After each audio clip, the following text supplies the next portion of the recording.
Viewers, I'm Pia and you're watching the World Report on NewsX World. Our focus is on the crucial meeting that has taken place in India's national capital, New Delhi. Russian President Vladimir Putin and Indian Prime Minister Narendra Modi have held bilateral talks at the Hyderabad House. At the meeting, Prime Minister Modi has stated that India is not neutral as far as the war between Russia and Ukraine is concerned, and is on the side of peace as well. Meanwhile, President Putin has expressed his gratitude to the Indian Prime Minister for India's focus on peace initiative. Let's revisit the statements made by Narendra Modi. How to go about doing things. As far as bilateral relations are concerned, I think there will be opportunity for us to think in terms of not just restricting ourselves to the oil deal, but also defense-related issues. We do need the S-400 and artificial intelligence. We have very close and trusting cooperation in the military and technical area, and we are planning to move forward in all of these areas. This once again underscores the level and the trust of our relationship. Our teams have done a great work before this visit. They have prepared a great number of documents for us. We have an opportunity to talk in more detail about some of them. I'm sure that we will have a very fruitful working day.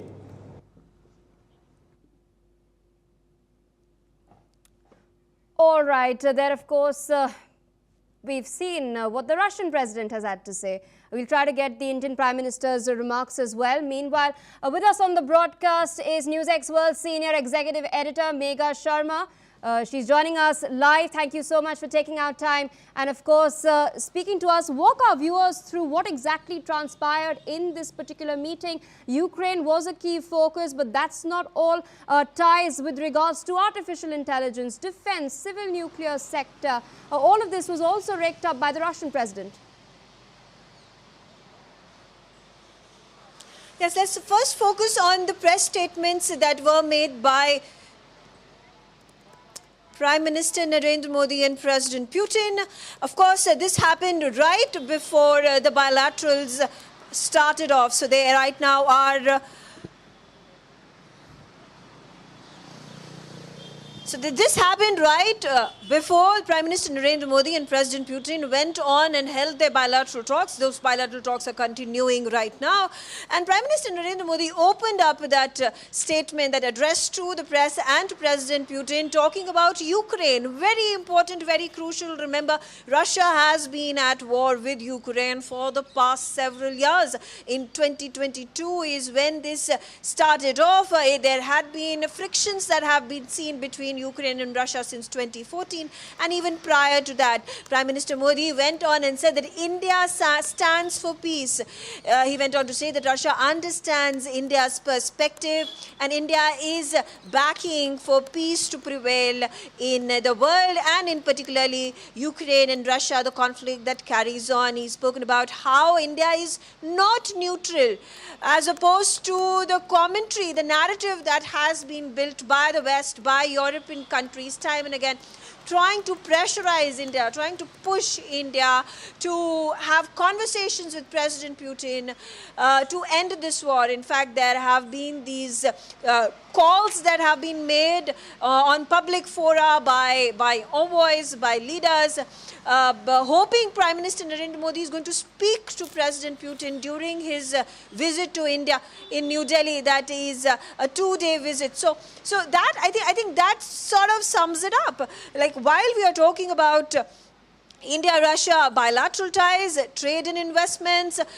reducing the trade deficit with Russia, most important over here being the global message that has been sent out by Prime Minister Narendra Modi. So that's important, a global message being sent out by the Indian Prime Minister to the rest of the world, putting India its foot down, saying that India has propagated, has advocated peace in the region in Eastern Europe, and it continues to do so. He's also gone ahead and defended the government of India's stance that it is not neutral in this war.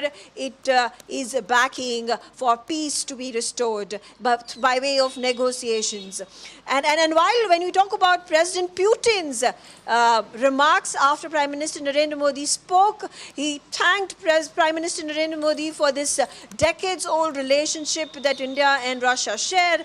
He's spoken about how the substance of the talks that are taking place and are currently at this point of time ongoing between the two leaders is very important, very crucial for both countries. A new chapter in the bilateral relations, 23rd annual India-Russia summit that is taking place. Prime Minister Narendra Modi was last year in Russia and he was received warm-heartedly by President Putin, reciprocity being shown by Prime Minister Narendra Modi during his Russian counterpart's visit as well. So I think now that the tone and tenor has been set, a global, a statement that is going to garner global headlines that has been made by Prime Minister Narendra Modi on the Ukraine-Russia conflict, that has been completed. There are now going to be a number of those bilateral level talks when we talk about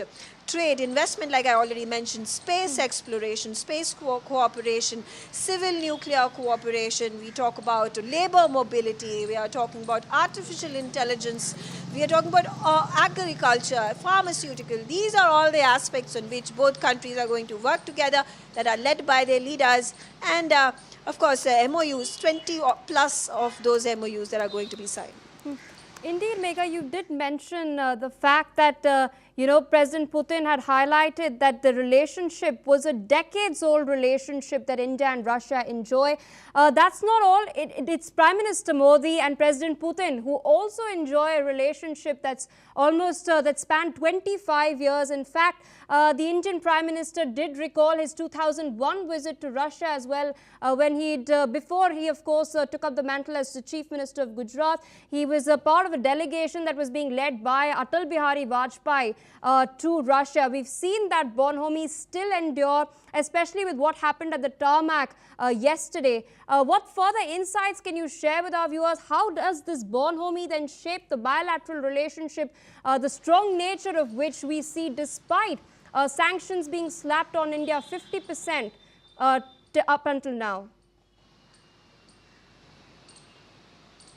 Yes, there have been a number of oil companies from Russia that have traveled as part of a delegation that has been brought in by President Putin, which includes Rosneft. Rosneft is one of the two oil companies from Russia that have been heavily sanctioned by United States of America, and which has had a direct impact on India's energy needs, because a number of oil companies here in India, including Reliance, that import oil from Russia in large quantities, large volumes, have had to reduce this. This has obviously ended up being reflected in the trade volume, oil trade volume between Russia and India, where Russia has also proposed that there could be further discounts that could be offered to Indian companies to fulfill India's energy needs. So would there be an announcement made in this regard, a further reduction in prices, oil prices for Indian companies to be insulated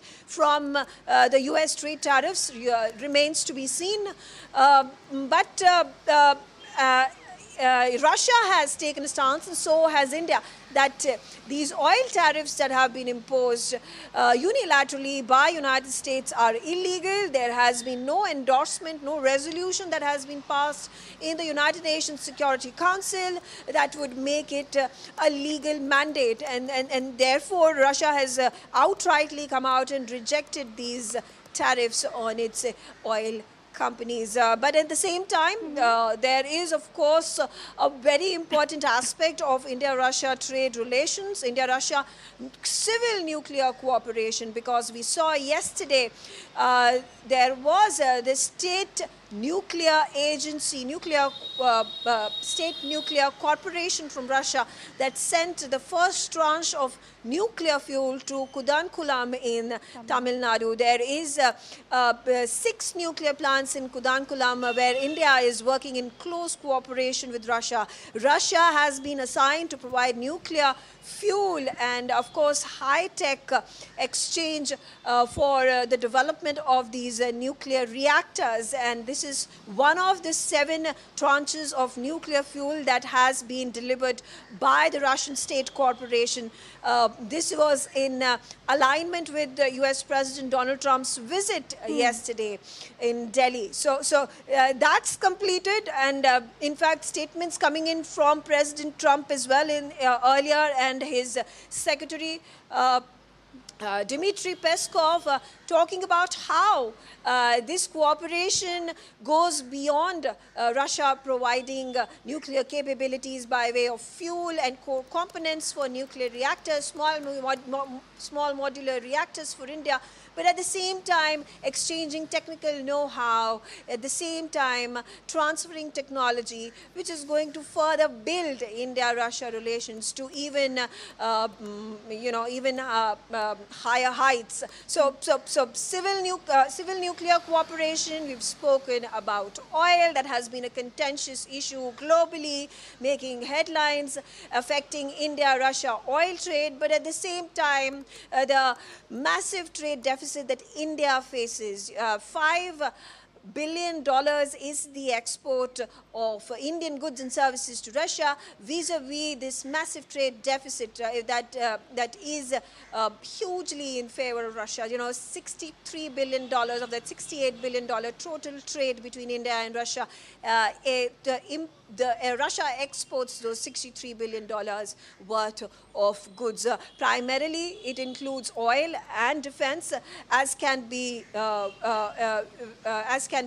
expected. That has been the norm for the past several decades. But here, India is, and with full support of Russia, looking to reduce this imbalance, reduce this gap, and there is a trade target of $70 billion that has been now projected, pledged up until 2030. So it's not a large gap from $68 billion to $100 billion to be completed in 5 years.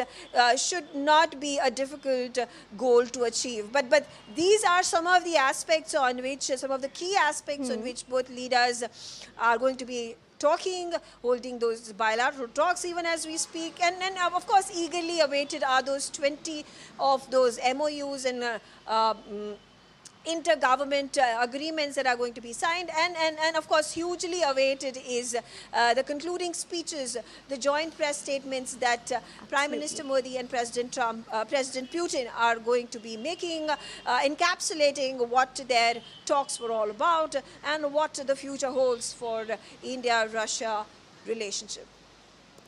Indeed, Megha, with that, I'd like to thank you for taking our time, of course. So you've been very busy on the field covering this high-profile state visit since early this morning. Of course, encapsulating what has taken place up until now in a very comprehensive manner and laying it down in a simple and lucid manner for all our viewers. On that note, there's another statement that President Putin has just made a while back. He's emphasized that both countries